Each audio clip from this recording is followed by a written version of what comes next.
Hi, and thanks for joining me again for part two of this how-to guide for using Rome research for qualitative research projects. If you haven't already watched part one, you can find the link in the description below, and I highly recommend you watch that one before following along with part two, quite simply because it sets up where we are right now, and it will cover a lot of the bases that this video won't do. You can find that link, as I say, in the description. It's quite a long video, so you can always fast forward it using the speed adjust tool somewhere down here on YouTube. In this video, I'm going to be making this one a little bit shorter, but it's going to focus on some of the more powerful but also complex tools that you can use within Rome to help organize your data, to maintain sort of a systematic approach, and also to help you start analyzing your data in this qualitative process. So today I'm going to be covering my workflows for adding a document or archival data, adding any observational data, using versions, which I'll discuss, more complex linking techniques and also referencing, and that's the power of these two-way links that make Rome so sort of unique. I'm going to show you how I use daily notes, some very introductory coding of data and strategies I use for organizing my own thinking to help with the analysis that is obviously an integral part of qualitative research. So where did we leave off? Well, you'll remember when we left off, we'd done a few interviews with a couple of individuals in this fictional organization who are going through a unionization drive. In the example that I gave, we'd spoken to a few people already, and I'd entered their information in the participant tab. I had added some interviews using this interview tab that I'd created, or the interview page that I'd created. We'd created some templates, and you saw the power of those in the ability to quickly enter data and keep everything systematic while also creating those all-important links so that information appears in the right place. What I've done since then in between these two videos is I've added a bit more data and I've cleaned everything up just to make sure that there's enough data in here to make this example really worthwhile.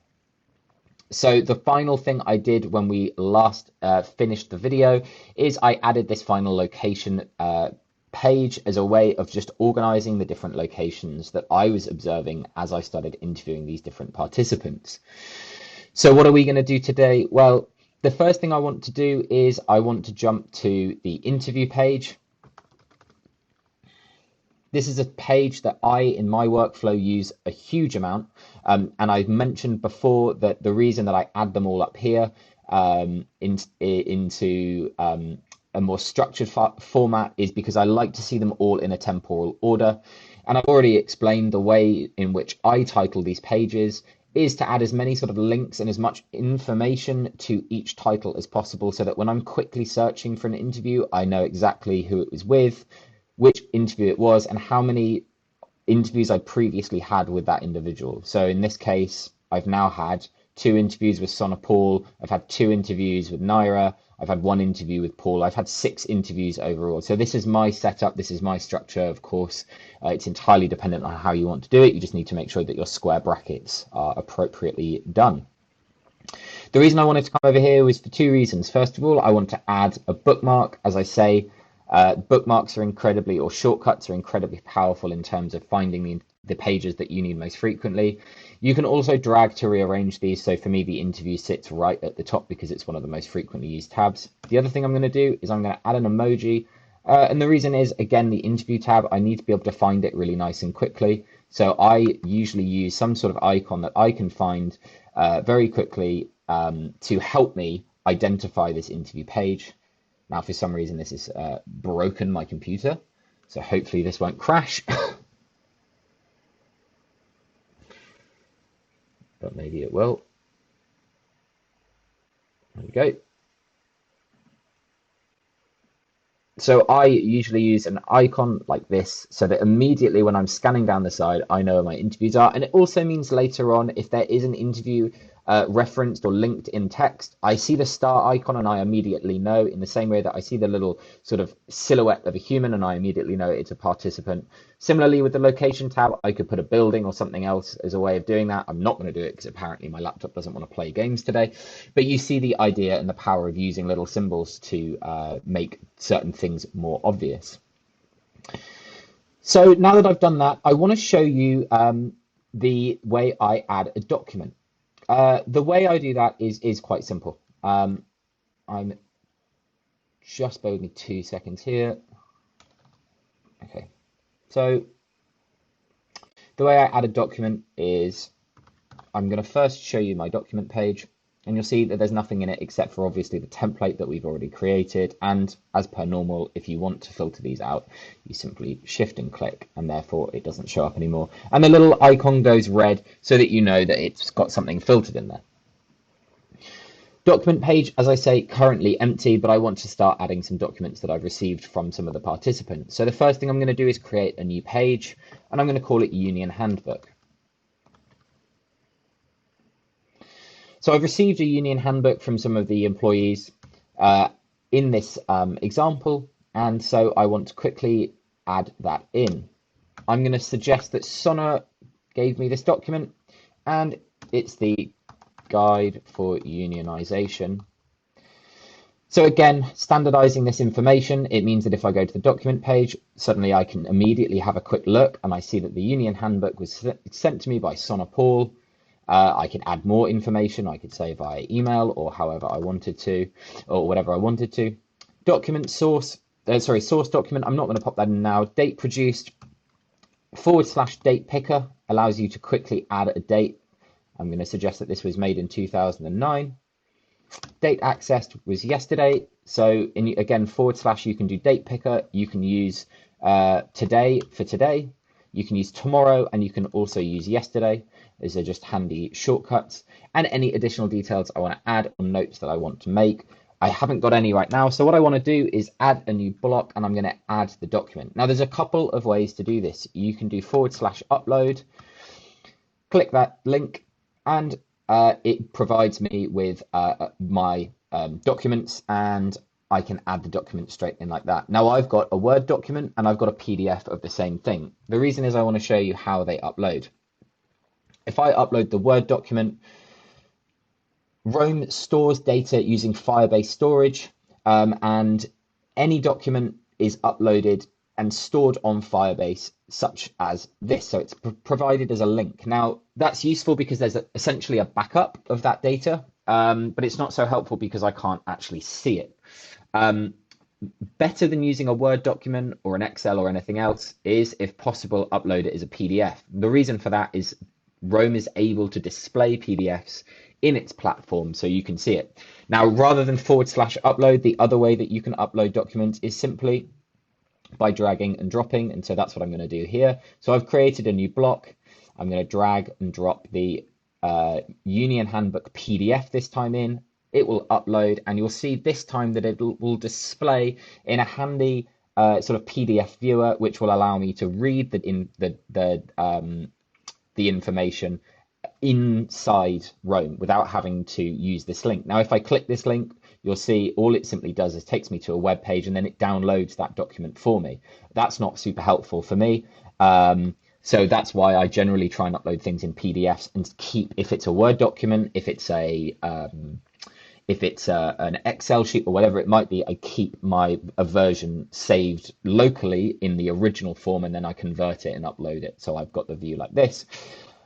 The thing you can't do is sort of tag and code this data, but what you can do, and this is why I have a notes field, is I enter the notes up here. So whatever I might want to reference in here, I can then add those notes up here. So this is a bit of a workaround. It's obviously not the best thing in the world. Ideally, you'd kind of want the raw data in here that you could tag and code as you wanted to. But for me, I use this as a sort of maintenance of data and storing it all in one central repository. And again, by adding these links, it makes sure that when I click Sonna Paul, you can start to see how sort of powerful this becomes. When I scroll down to these linked references, I can see that she's provided me a Union Handbook document. I can see that she's participated in interviews, and I can jump into those interviews in more depth. I can see that she was part of the unionization of the Southwestern Division. I can see that she referred me to someone called Romana Denise and to Samson Sebastian, etc., etc. So again, just showing the power of these links. If I go back to the page that I was on previously, the Union Handbook page, what I'm going to do is I'm going to create another document, and this one's going to be called Union Logo. And again, I'm going to use this document template to systematically organize all my data. Logo of union. And this was sent by Sebastian, or Samson Sebastian. For the sake of speed, I'm not going to enter the other details, but what I will do is I will briefly, and the notes, that's an error with my template, the note should always be on a separate line. Again, I'm going to just do / upload, and I'm going to pop in the image. Now, images like PDFs display, which is really handy. They are, again, all held online. So if you click the little icon there, you can access the link to it. But by storing it in here, again, it's useful because it does display, which is just useful, especially if you're doing observational data and you have photographs of your context and things like that. Okay, so that's how you upload documents. And of course, as I say, via notes, you can add anything you want to here, which is just useful for keeping track. What I want to show you next is how I make an observation. Now, I do a lot of observational research. You might want to just before I forget, add the documents to the shortcuts here. I do a lot of observational research. If I go, and in this case, I'm going to be observing meetings. So if I show you the meeting page, again, we've got the templates, which I can just filter out. But we've got no meetings observed yet. So I want to go quickly back to the templates page and remind you of the template. Sorry, this is the template interview questions. I want to go to the templates. So these are my template pages that I've created, and I just want to remind you of the meeting templates that I've created. Now I've added a couple more since our last video.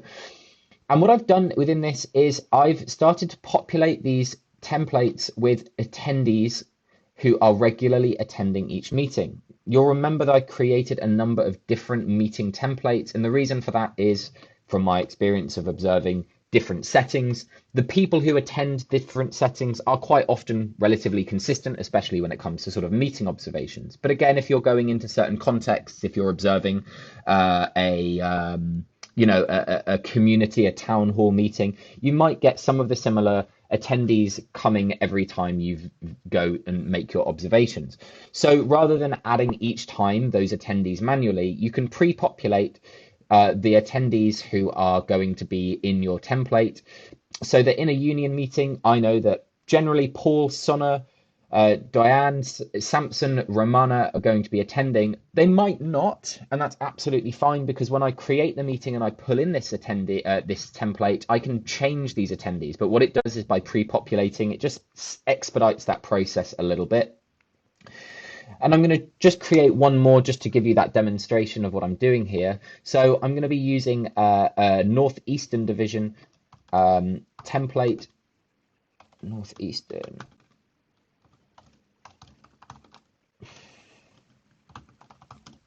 And again, I'm going to add this hash, which I've explained is important for making sure that you that becomes a template. Tab into the block, and I'm going to just copy this here just to expedite. But the attendees are going to be different. Now, I just want to do this, and I'm showing you this to give you an example of, again, the power of this sidebar, and again, the reason that we add all of these links. I'm creating a template for a Northeastern Division. I've attended these previous meetings, but I've never been to a Northeastern Division in this example. But I want to sort of make an assumption of who might attend, and by doing so, that will again expedite this process of adding data once I do attend the meeting, so that when the meeting starts, rather than quickly writing down all the attendees, I can focus on what's being said. Who might be at this Northeastern Division meeting? Well, handily enough, I have a Northeastern link to the location that I've already created. So if I shift and click this, it opens in the right-hand side. It's a location, and there's nothing on that page other than the fact that it's a location. However, it has been linked. So if I click on the number on the top right of the page, it will show me the links that exist. And I can see quite quickly that there are 2 participants who are located in the Northeastern Division. That is Paul and Nat. and die on. So if I quickly add these in,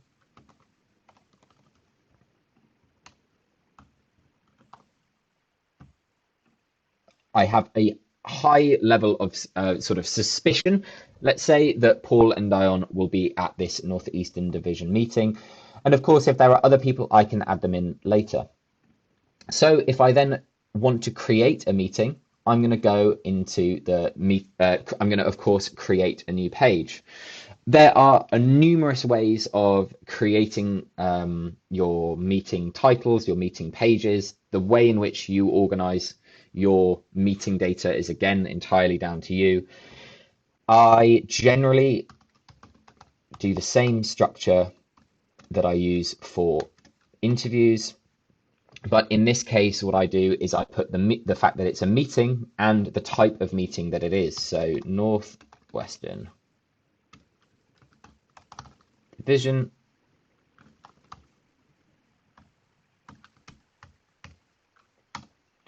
And suddenly I incorrectly created the title. There we go. So I now know that this is meeting one, the first meeting I've attended, and it's the first Northwestern Division meeting I've attended. By adding those links, it just again gives me that contextual information. Now, the other thing I quite often do with my data, and it depends on the sort of project that I'm doing, but I will also add a date in here. Now, by adding a date here, it doesn't actually link it to the dates because this is just the title. You can link it to the date by adding quite a long-winded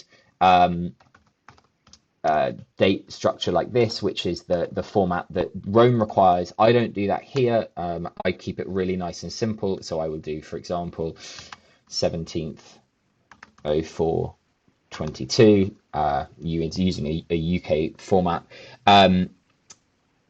just to keep things nice and neat and tidy. I don't like the long-winded format that Rome requires for dates, but underneath, of course, I can add that date so it does link appropriately, and I'll show you what I mean by that. So this is, as I've said, a Northwestern Division meeting.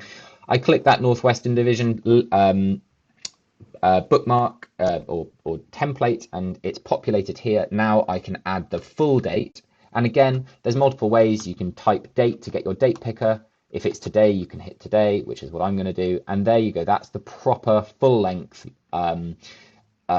date link. And by using that date link, it again will populate my daily notes. So if I go back to daily notes, I can now see that my Northwestern Division has been appropriately linked to the 17th of April.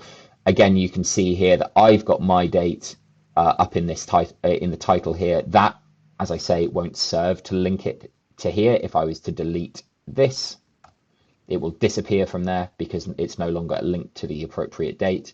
But if I find it again and add the date back in, and you can start seeing again why we're using all these links. So I've got the attendees already pre-populated. If, let's say, I turn up and someone else attends, I can, of course, add them in. And if Paul, let's say, doesn't turn up to this meeting, I can remove him. But what I've done is sort of started this process of entering this data without having to do too much work. And of course, when I'm observing the meeting, I will be making notes passively in the background generally. And so I would be adding whatever it might be in here. So that's how I enter my meeting data. The next thing then I want to show you is using versions. And versions is a powerful tool for showing how your process of data collection has changed over time. Let me show you exactly what I mean by going to the template interview questions. Now, if you're doing any form of longitudinal qualitative data gathering, if you're using any sort of inductive methods, you'll find that your interview protocol will change over time, especially if you're using a sort of semi-structured protocol. Your questions will inevitably change as you're exposed to more context, you meet new individuals, you conduct more interviews, you have more observations. So what you end up with is wanting to change these the questions that you're asking people. Now, what we did at the beginning in the first video is we created a page for the questions. So you've got your questions, We've linked them through really nicely so that every time we ask the same question, if we copy the reference, as you'll remember, you right click into copy block reference. And anytime someone answers that question, we have a link to it here so that we can always review those different answers. What we might want to do in the future is create new questions. There's a couple of different ways to do this. What we could do is simply create a parent block, add version 1, turn them into child nodes, and all of a sudden you've got version 1, and of course then you can do version 2 and whatever new questions that you wanted to have here. That's one way of doing it. One thing I would say and recommend highly if you're doing this is add a date to the versions, and the reason for this is if I say this is version 1, I can note down sort of when I started using this version. This means, again, in the daily notes, it will show when version 1 was sort of created, and then version 2, if it starts being used today, then I keep track of how this versioning changed over time. So that's one way of doing it. What I like to do is something a little bit more powerful in the Roam platform, and that's called using versions. So what you can do here is you can right click and you can click add version, or you can use control comma as the shortcut. By doing so, suddenly it changes your little sort of bullet point to a number, and it makes the previous text disappear. Don't worry, it hasn't gone anywhere. I now can do version 2 and start populating this with my new questions. What have I done here? Well, if you click this number, you now have a tab that exists for the different versions over time. So you can actually now have version 3, version 4, and so forth. This allows you to quite quickly show how things have changed over time in a nice, neat, and organized way. But what else is important is, for me, I can then carry over these, and I'm just going to hide this just to keep it nice and clean. What I like to do is I like to carry over these questions into my new version. Why do I do that? Well, it's quite simple. If I ask this same question again, what's your relationship like with shareholders? If I still want that question to be part of version 2, let's say version 2 is just version 1 but with a new question, I want to make sure that these links are maintained in version 2, version 3, version 4, and so forth, so that when I start analyzing data, I don't have some questions, I don't have essentially, and I'll demonstrate what I mean here, I don't have the same question existing in version 2, but no links here. The links all exist only in version 1. That's frustrating, because that means when I'm trying to look at answers, I might have someone who's answered this question, which is the same question as this question, but because the link doesn't exist, I won't know it.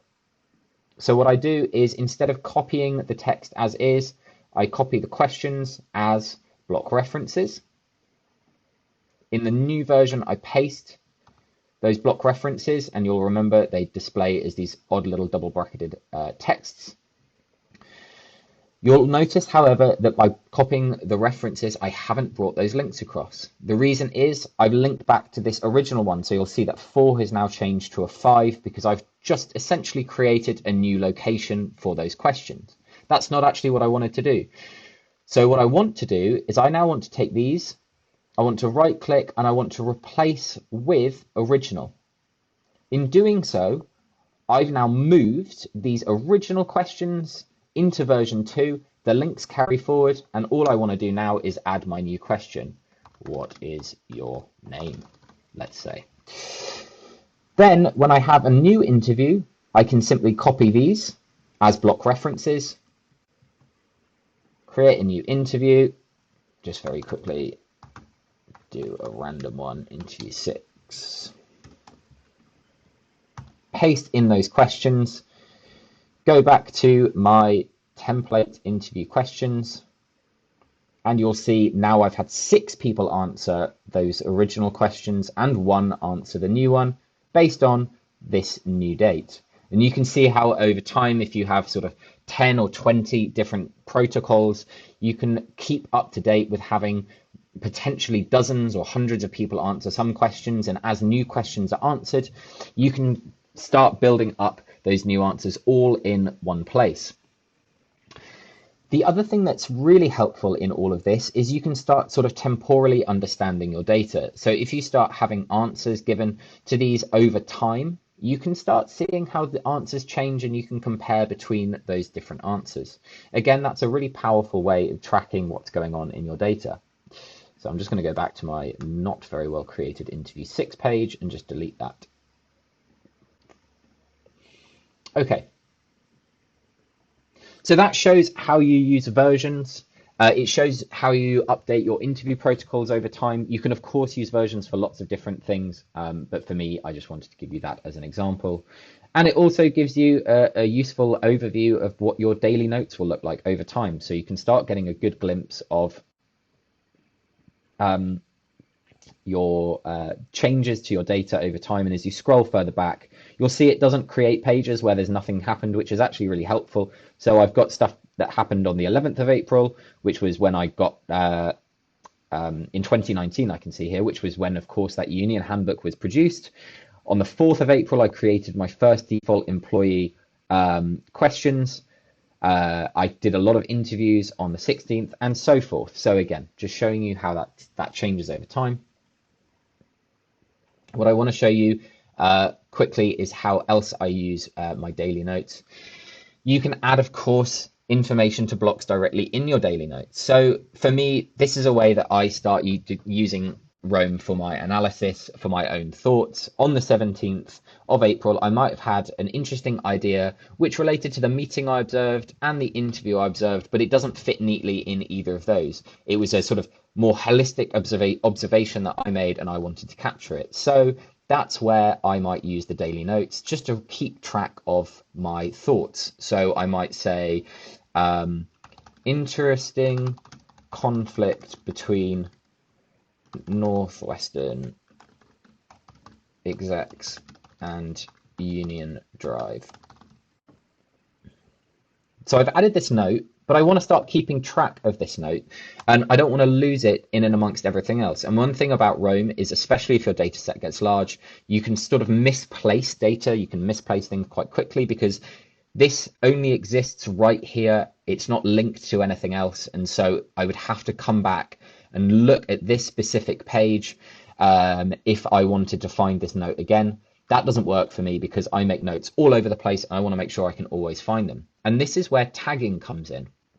So this is something where we start really moving into the analysis of data, and you can start using this for your coding as well.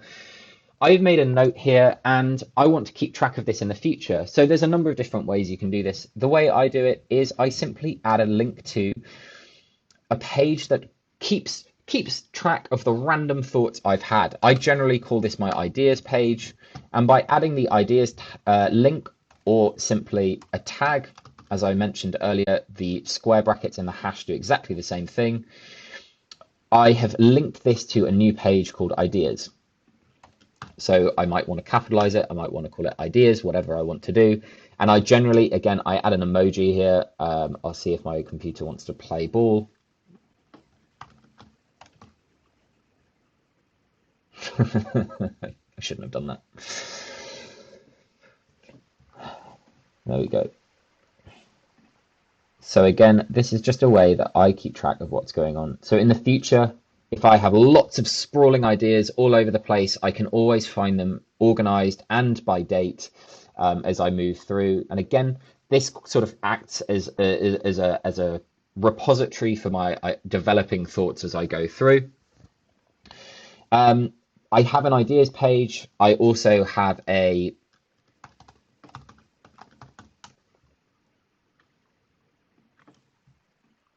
investigate page. I can't spell investigate page, which is another tag that I use frequently when I have for example, an interview that's really interesting and someone says something that I'm very interested in and be learning more about. So let's say I've had an interview with Sona, she said something that's really interesting. In the interview note, I will just simply put investigate. And by doing so, if I'm later thinking about what I wanted to investigate, I can come back to my investigate tab and I can be reminded of what I needed to investigate. So again, that's just a way that I start keeping track of my data, keeping track of my ideas over time. The other thing that I want to show you though is the power of unlinked references. Now I mentioned this in the previous video, but it's really, really useful when you start sort of analyzing and searching through your data. In the Ipsum lorem that I've been, or lorem ipsum, whatever it's called, that I've been using to create these sort of fake interviews, I've embedded a couple of real words in them for this example. So what I want to do is, let's say I've thought that an idea worth exploring is this idea of conflict. Maybe I want to start looking for any instances of the word conflict that have appeared. To do so, I can simply create a conflict page, so the term that I'm looking for, and any unlinked references will appear underneath. This is nothing, I've not added links here, I've not created anything to do this, I have simply used the word conflict in text. You can see it here in this answer, you can see it here in the summary, you can see it again here in this interview with Paul. So you can see that in 3 separate occasions, 3 separate interviews, I've seen the word, or I've either written the word, or if it's a transcript, someone said the word conflict. And this immediately becomes powerful for, again, searching for themes, ideas that you might want to look at further. Another term that I've embedded in the text is collective bargaining. Again, nothing in this page, a brand new page, but if I look in the unlinked references, I can immediately see that 3 people in 3 separate interviews have used the term, or I've used the term in my notes, collective bargaining. Again, it just keeps, it's a really useful, powerful way of starting to look for themes in ideas in your data, or examples. So if I'm looking for an example of where collective bargaining has been used, I can search for the term, and by searching for it, you could of course just search and see where it comes up in the text, but by creating the page, you can use the unlinked references to sort of aggregate this and keep this all together. Now, if I have these 2 ideas, I've got conflict and I've got a collective bargaining, what I want to do is I want to explore this a little bit more. And let's say conflict is, in this instance, all about union conflict, and collective bargaining, of course, is related to unionization. So what I might want to do is create a page called union.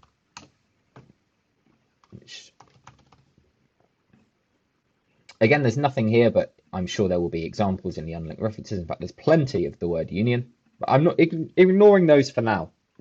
I'm interested in the theme of the union. So in here, I want to start linking to collective bargaining, and I want to link to conflict. And in doing so, what I'm essentially starting to do is create links between the union and these different themes. This will come in handy when I start coding. And to do that, I simply create a code book. I create codes. Again, I would normally add an emoji here, which will be helpful for identifying codes later. I add a shortcut. And codes that start emerging in my data, I will pop them in here. I will add union. For now, I will add collective bargaining, and I will add conflict. These are 3 codes, 3 themes, you can call them themes, codes, whatever you want, that I've identified in my data that I think are interesting for exploration.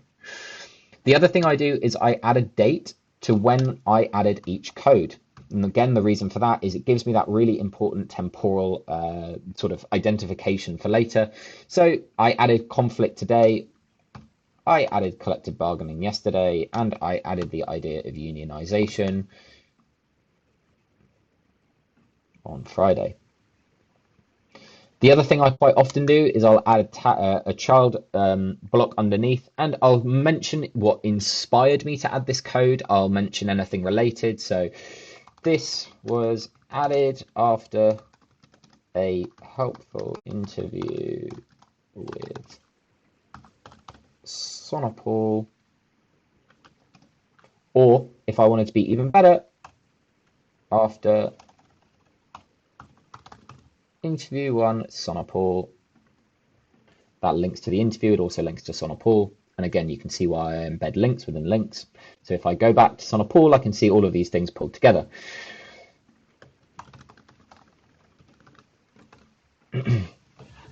So you start building up this code book, this idea of sort of general themes, which of course over time you can refine and break down further.